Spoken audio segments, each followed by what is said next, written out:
Welcome, gamers! Today we are exploring the 9 artisan processing professions. There are several general mechanics that are applicable to all or most of the processing professions that we will discuss first. Then we will take a look at all of the professions individually to unravel everything that we know about them and everything we don't know about them.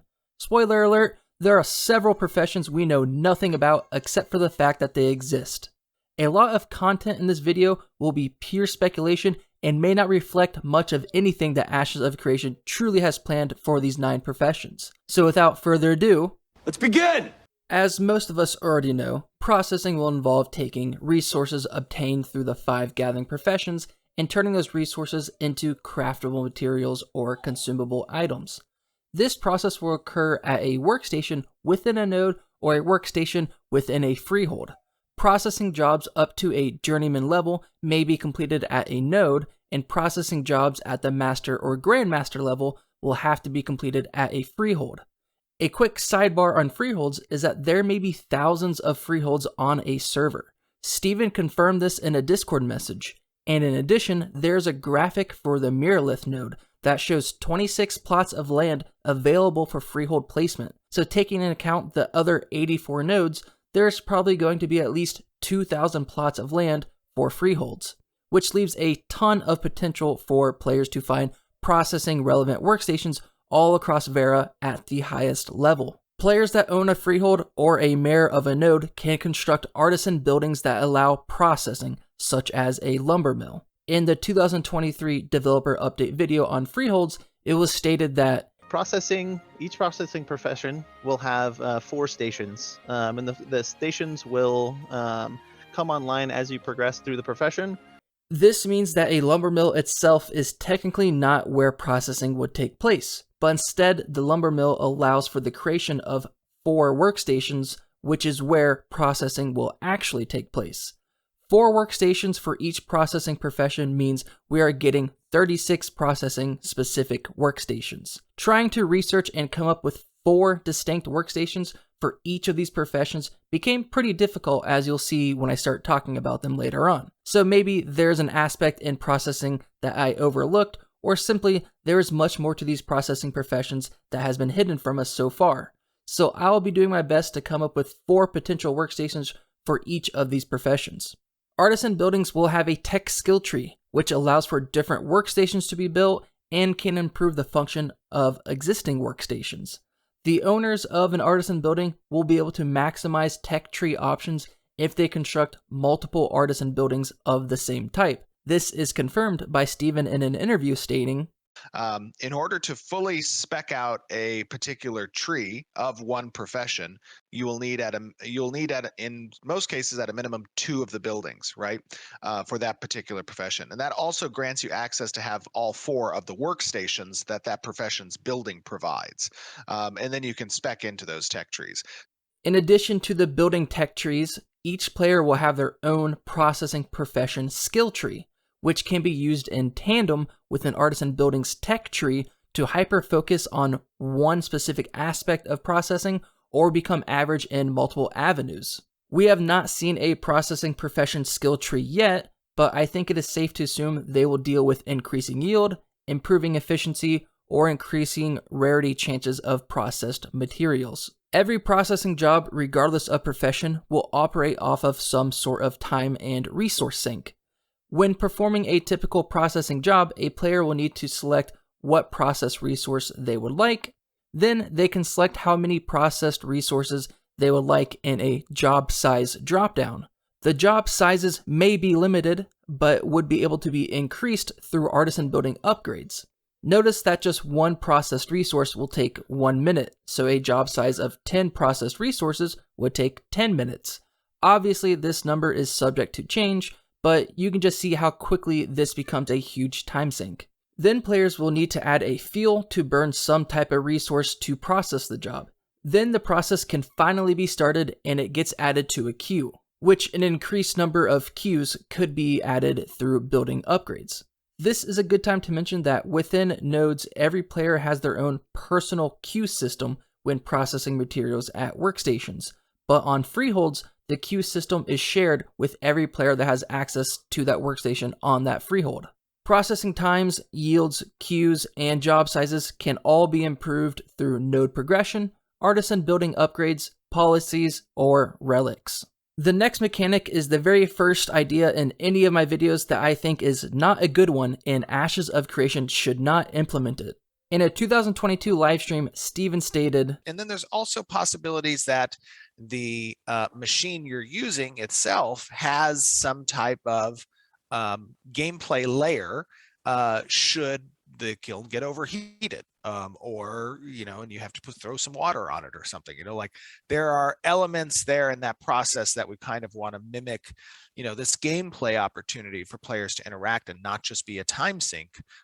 I understand that there is supposed to be a throttle for these processed materials, but there is already a huge time sink and potentially 4 separate workstations that uses a single gatherable material with fuel components that will act as that throttle. I imagine players that are waiting 20 to 30 minutes or even hours for the processing job to complete will want to go finish a quest or gather some more materials, not sit at a workstation and wait for it to catch on fire. Maybe this is more practical than how I'm imagining it, but that will be the purpose of Alpha 2, to test some of these mechanics and see how players react to it. Okay, let's get to the point in the video where we actually talk about each of the individual professions. The only thing that we have seen related to alchemy in any developer update video is the existence of health and mana potions that Steven can be seen quaffing down while running from mushrooms, minotaurs, spectre wolves, and mimics. Steven did mention that they are playing around with potion effects to make alchemy a more interesting profession, but I am having a tough time thinking about 4 different workstations for the alchemy profession that perform 4 different distinct jobs. First off, the base workstation that I think will come with an alchemist building will probably be a generic alchemy table where basic health and mana potions can be crafted. A second workstation I think could be a pigment station, where ink for the scribing crafting profession or dyes to cosmetically change gear color can be made. A third workstation could involve some sort of alchemical dissolvent to deconstruct metal gear and gain some crafting components. A fourth workstation could potentially be used in converting raw material into other raw materials, but would result in a net loss of total resources. These are just my ideas, as we have no confirmed information about what alchemy will truly entail, which is true for many of the professions we will be talking about today. The animal husbandry profession will probably be one of the most common professions that players choose to develop, as it involves taming and breeding animals to become pets, mounts, livestock, or beasts of burden. Every animal will have genetic traits and can be bred to generate offspring that inherit their parents' dominant or recessive traits that follow Gregor Mendel's laws of inheritance. As players experiment with breeding animals and possibly cross-species breeding, they will be able to document successes and failures in a compendium to keep track of what works. There is even possibility for brand new species to be created through the breeding process. The genetic traits that can be passed down revolve around appearance, abilities, and stats, which brings me to the first and only workstation we know of for the animal husbandry system, the stable. As of right now, there are only 2 functions of the stable that we are aware of. First, this is where players will bring animals together to breed, and the second function is to store active mounts. In a 2022 livestream, Steven stated that active mounts are determined based on you having that active mount as part of a slot within the stable that you're within the area of. So this possibly means that players can only summon mounts if they are close to that stable. This would make traversing large areas of land all at once difficult if you leave the locality of your stable. So I assume that there will be a mount players have available at all time, but if they want to have multiple mounts ready to swap in and out of fights, they would need to be closer to their stable, probably within the node or surrounding nodes. If this is the case, then it would make establishing stables close to an opposing node a strategic option, so players could utilize their battle mounts in sieges. But I'm sure more clarity on this situation will occur in Alpha 2. All mounts will have certain abilities that relate to combat or utility, so it might make sense that players will be utilizing multiple mounts for different purposes, such as a war beast mount for combat situations, a horse for faster traveling purposes, or a hippo for traversing water. There may also be a character creator tool that allows for some customization and appearance of pets and mounts. A second workstation I believe that will be part of the system is some sort of hatchery or a nursery. When players breed animals and generate offspring, that offspring will be in a youngling stage, whether that be an egg or a baby. Players will then be able to grow and influence how this young animal turns out in its adult life through means of feeding the animal, cleaning it, teaching it to fight, or taking it out for practice rides. This is a very important stage because every animal will have a spectrum of where their stats will land in their adult phase as a pet or a mount. So players can help maximize the potential stat block for animals in this youngling stage. The third and fourth workstation may have something to do with housing the young animals that become livestock or beast of burden, because they will serve entirely different purposes than what a pet or mount would. Livestock animals will be housed on farms to produce animal byproducts, and beast of burden, like donkeys or mules, I believe will be able to hold a large amount of resources, so players that like to gather would take these beast of burden animals with them on gathering trips to help maximize resource collection. The beast of burden could also possibly assist in transporting additional commodities and caravans. Shh.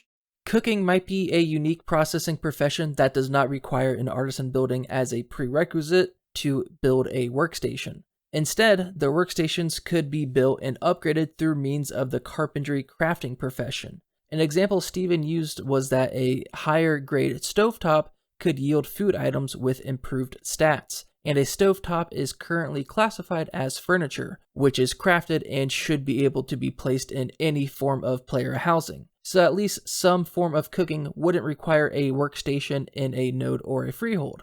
A building that we currently know of that is closest related to cooking is a tavern, but a tavern is considered a business building instead of an artisan building, so it should not have any impact on cooking. It will just allow for players to sell food and drink to other players. As I just mentioned, the first workstation would be a stovetop, where players would create most of the recipes with cooking ingredients gathered from animals or crops and herbs.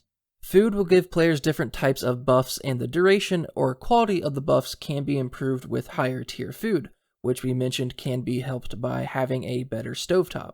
A second workstation I think could be an oven, which would provide slightly different types of food than what cooking on a stovetop would provide, like baking bread in an oven or baking pastries. Ashes of Creation wants all food to be relevant in some sense, so I think food from a stovetop could provide combat buffs for PvE or PvP, and baked goods from an oven could provide non-combat buffs for the artisan professions. Another workstation that I think could work is a type of plating station.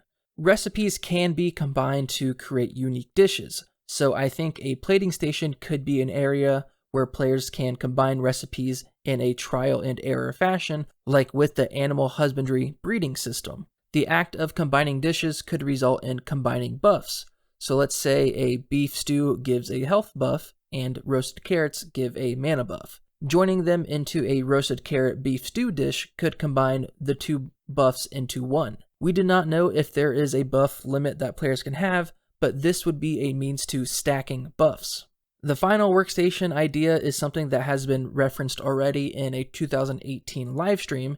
It was mentioned that a brewer could be a specialty within the cooking profession. So players could make some craft beer or mead by utilizing wheat and honey gathered from the other professions, and fermenting them in whatever process is used for brewing alcohol. Players could also brew coffee, tea, or whatever type of other beverages are out there. The drinks made from brewing could have damage type specific buffs, like 15% reduced damage from corrupted mobs. This would make 3 cooking workstations unique in each type of food or drink they make by giving different types of buffs. And the plating station could be the means to combining all the items from all 3 different workstations into legendary recipes. Shh.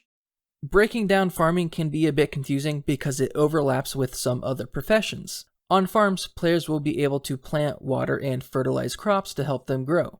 Then it is unclear if harvesting those crops would further contribute to the farming profession, or the herbalism gathering profession. I bring this point up because players will want to min-max their artisan progression and may opt to run a livestock farm instead of a crop farm if they can progress their farming profession quicker. There will be farming tools to help start planting crops, such as a soil knife, a tiller, and a cultivator. As players progress through the farming profession, I think higher quality tools will become available, like utilizing an ox and plow to ready large areas for planting seeds. Another profession that may overlap with farming is hunting.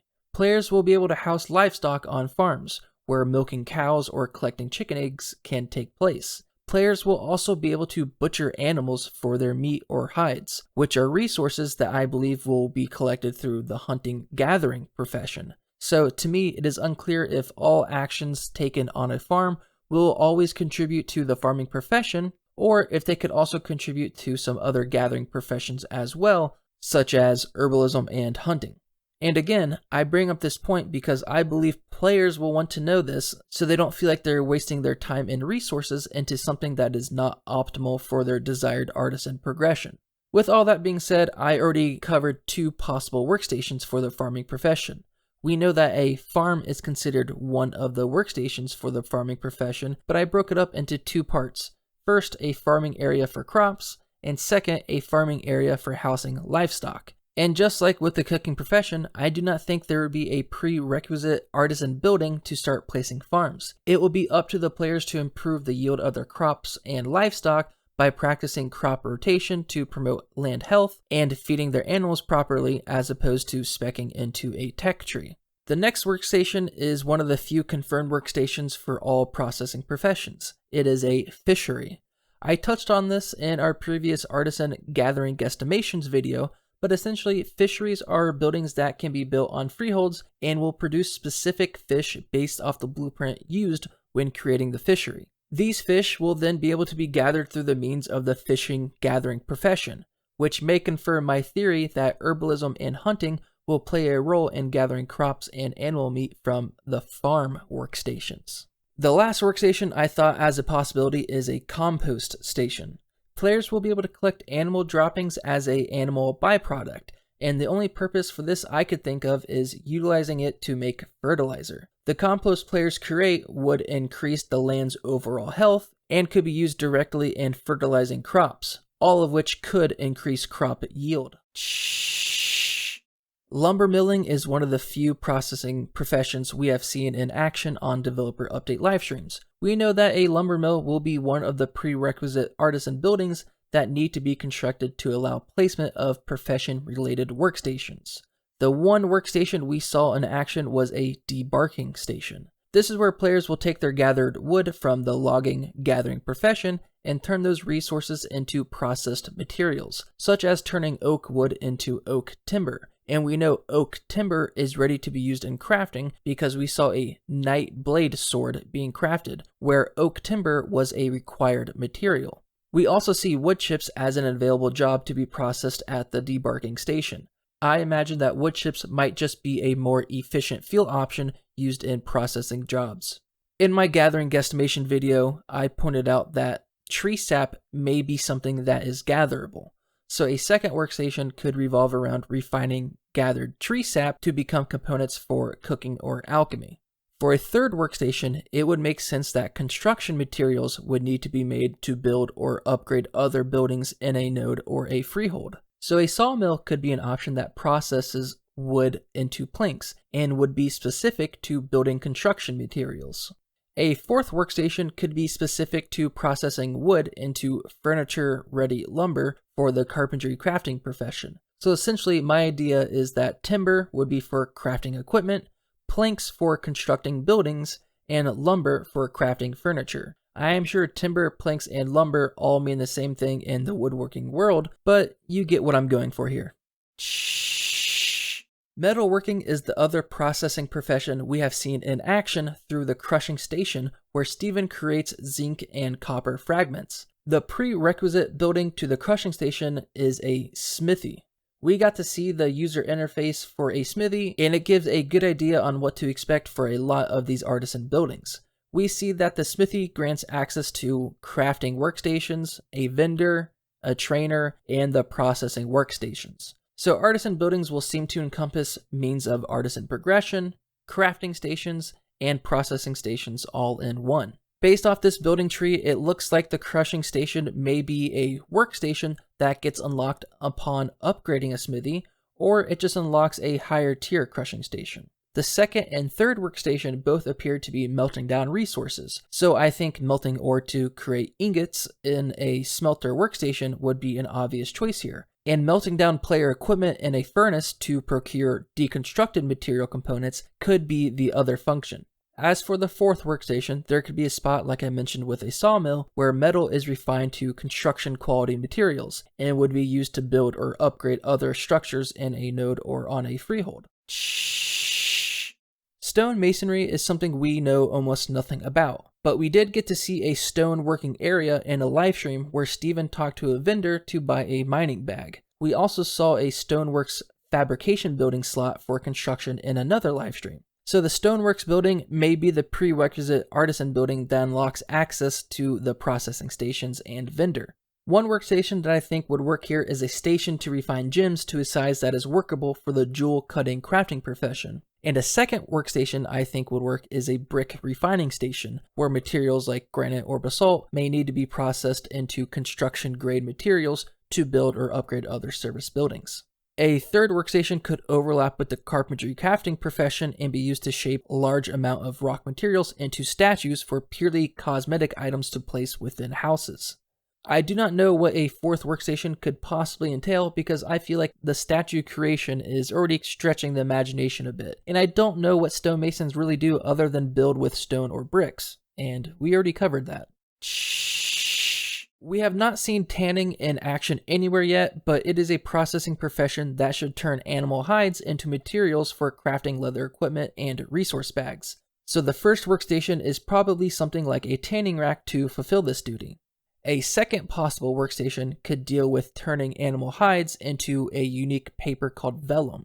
Vellum paper is translucent and it is used as tracing paper in real life. So this type of paper could be used in creating building blueprints for freeholds, which I think could possibly be a function for the scribing crafting profession. The third workstation could produce pelts, which would be different than the leather used for crafting. The purpose for pelts could be just for generating profit, where they could be used as commodities traded in caravans. For the last workstation, I think it would be a cool idea for there to be an option to process high-tier mythical creature hides, like a dragon hide or dragon scales. These rare types of hides could be materials to make some unique high-quality equipment pieces. The last processing profession is weaving. We have not seen weaving in action either, but it should deal with processing a variety of fibers into materials for light equipment or cloth equipment. A textile mill may be the prerequisite artisan building here, and a loom would be a popular first choice as a workstation. A variety of plants that should be gatherable from the herbalism profession, like cotton or hemp, can be processed in a loom to create fabric used in crafting light gear. Animal byproducts like wool or cashmere would be popular materials used in crafting light equipment as well. So the second workstation could revolve around processing resources specifically from animals in the form of a spindle or some kind of processing wheel. A quick Google search tells me that basalt is actually utilized in processing yarn, and we know that basalt is a mineable resource in Ashes of Creation. So a workstation that can process minerals into fabric materials could be an option here. Maybe higher tier cloth armor or cloth armor with unique properties could utilize these materials from mining. The last workstation could deal with coloring dyes that we mentioned before may be made from the alchemy profession. Placing the coloring dye in equipment would need to be done by a weaver, and the higher the tier a weaver is, could lead to rarer dyes being unlocked to use in coloring, or coloring more individual details in equipment. This coloring idea could make sense because in my artisan analysis video, we discussed the possibility of work order systems. So work orders could be a system that would allow players to commission other players to dye their equipment safely, as opposed to trading your equipment to someone and hoping they trade it back after the dyeing process. This concludes our processing predictions video. I hope this video got you thinking about the endless possibilities Ashes of Creation could come up with when dealing with the 9 processing professions. If you have any of your own ideas about what some of these workstations could be, let me know. Or if you interpreted the information about processing differently than I did, let me know your thoughts in the comments. I will see you in the next one when we take a look at the remaining artisan crafting professions.